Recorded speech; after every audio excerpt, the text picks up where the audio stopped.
শত্রুপক্ষের স্থাপনা লক্ষ্য করে ছুটছে বহুল আলোচিত সিজ্জিল মিসাইল। যুক্তরাষ্ট্র ইসরায়েলের সাথে চলমান যুদ্ধে প্রথমবারের মতো ভয়াবহ এই ক্ষেপণাস্ত্র ব্যবহারের দাবি করেছে ইরানের বিপ্লবী গার্ড বাহিনী আইআরজিসি। মধ্যপ্রাচ্যে মোতায়েন মার্কিন সামরিক স্থাপনা আর ইসরায়েলের ভূখণ্ড লক্ষ্য করে ৫৪তম ধাপের হামলা শুরুর ঘোষণা দিয়েছে ইরান। এ দফার হামলায় সিজ্জিল মিসাইলের পাশাপাশি খাইবার শেকান, কদর এবং এমাদ ক্ষেপণাস্ত্রও ব্যবহারের ঘোষণা দিয়েছে তারা। ইসরায়েলের রাজধানী তেল আবিবে হামলার পাশাপাশি সংযুক্ত আরব আমিরাতেও আঘাত করেছে ইরানের ছোড়া ড্রোন। হরমুজ প্রণালীতে যুক্তরাষ্ট্রের উপস্থিতি থাকলে প্রণালী বন্ধ রাখার হুঁশিয়ারিও দেওয়া হয়। বিগত ৫০ বছর ধরে পারস্য উপসাগরে অস্থিরতার কারণ আমেরিকার উপস্থিতি।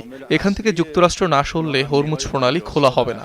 এই প্রণালীর নিয়ন্ত্রণ থাকবে ওই অঞ্চলের দেশগুলোর কাছেই। এমন পরিস্থিতিতে যুক্তরাষ্ট্রের জ্বালানি সচিব ক্রিস রাইট আশা করছেন আগামী কয়েক সপ্তাহের মধ্যেই শেষ হবে ইরান যুদ্ধ।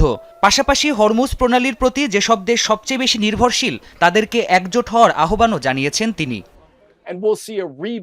মনে হয় এই সংঘর্ষ অবশ্যই আগামী কয়েক সপ্তাহের মধ্যে শেষ হবে। এটি তার থেকেও আগে হতে পারে।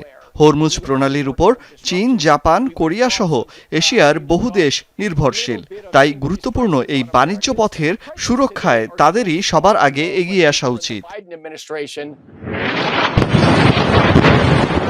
এদিকে রোববার ভোর থেকেই ইরানের ইস্পাহানে চলে ব্যাপক ধ্বংসযজ্ঞ। হতাহত হন বহু বাসিন্দা।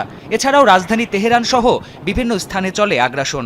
আল জাজিরার তথ্য মতে চলমান যুদ্ধে ইরানের ২০০-রও বেশি শহরে হামলা চালিয়েছে যুক্তরাষ্ট্র ইসরায়েলের যৌথ বাহিনী। প্রাণপ্রতিম কুণ্ডু, যমুনা নিউজ।